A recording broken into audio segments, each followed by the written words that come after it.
Doctor بن جانے کے بعد رشتے کا انتظار شروع ہو گیا، لیکن امی ابو کو کوئی رشتہ پسند ہی نہیں آتا تھا۔ چنانچہ عمر رفتہ رفتہ ڈھلنے لگی، لیکن کہتے ہیں خدا کے گھر میں دیر ہے اندھیر نہیں۔ پھر جب ایک دن میں اسپتال سے لوٹی تو کیا دیکھتی ہوں کہ ہمارے گھر کے سامنے ایک نوجوان اپنی بائک کھڑی کر کے اس پر بیٹھا ہے، جیسے کسی کا انتظار کر رہا ہو۔ پھر تو جیسے معمول بن گیا اور میں روز واپسی پر اسے اسی طرح بائک پر بیٹھے دیکھتی۔ ہمارا گھر شہر کے مہنگے ترین علاقے میں ہونے کی وجہ سے بائک بہت کم دیکھتی تھی۔ نوجوان گو کے غریب لیکن بہت باادب لگ رہا تھا۔ وہ زیادہ تر اپنا سر نیچے کیے ہوئے بیٹھا رہتا، صرف ایک لمحے کے لیے دیکھتا۔ جب میں اس کے پاس سے گزر کر گھر میں داخل ہوتی، لیکن وہ ہے کون اور چاہتا کیا ہے؟ اگرچہ شروع میں مجھے اسے اس طرح دیکھ کر الجھن سی ہوتی تھی، لیکن ساتھ ہی ساتھ دل میں خوش بھی ہو رہی تھی کہ کوئی ہے جو میرا انتظار کر رہا ہے۔ پھر جب بھی میں اسے بائک پر بیٹھا دیکھتی تو دل زور زور سے دھڑکتا۔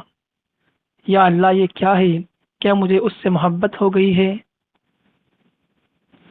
جوانی کے بعد میری ایک ہی خواہش تھی کہ عمر ڈھل جانے سے پہلے میری شادی ہو جائے، تاکہ رشتہ داروں اور محلے والوں کی طرح طرح کی باتوں سے جان چھوٹے۔ یہ درست ہے کہ نوجوان کی پرانی بائک اس کی غیرت کا پتہ دیتی تھی، لیکن کوئی بات نہیں، وہ بااخلاق تو ہے، جیسا کہ معمول ہوتا ہے۔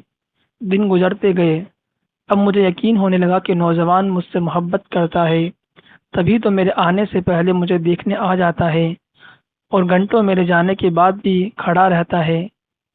لیکن آخر وہ میرے باپ سے میرا ہاتھ کیوں نہیں مانگتا؟ کیا وہ ڈرتا ہے کہ کہیں میرا باپ اسے ٹھکرا نہ دے، کہ وہ ہمارے جوڑے کا نہیں ہے؟ لیکن یہ تو کوئی بات نہیں، مال و دولت تو اللہ کی دین ہے۔ آج اگر اس کی بائک پرانی ہے تو ہو سکتا ہے کل اس کے دن بدل جائے۔ اگر وہ مجھ سے محبت کرتا ہے جیسا کہ اس کے طویل کے ہے، انتظار سے معلوم ہوتا ہے، تو پھر سٹیٹس کا فرق کوئی مسئلہ نہیں ہے۔ مجھے وہ غربت میں بھی منظور ہے۔ اب تو کم و بیش مہینہ ہونے کو آیا، لیکن نوجوان کی جانب سے کوئی حرکت سامنے نہیں آئی۔ اب میں اس سے زیادہ انتظار نہیں کر سکتی تھی۔ وہ مجھ سے بات کیوں نہیں کرتا؟ میرے دروازے پر دستک دے کر میرے باپ سے میرا ہاتھ کیوں نہیں مانگتا؟ بالآخر ایک دن میں نے خود ہی جرأت کی اور اس کے پاس گئی۔ میرا دل زور زور سے دھڑکنے لگا۔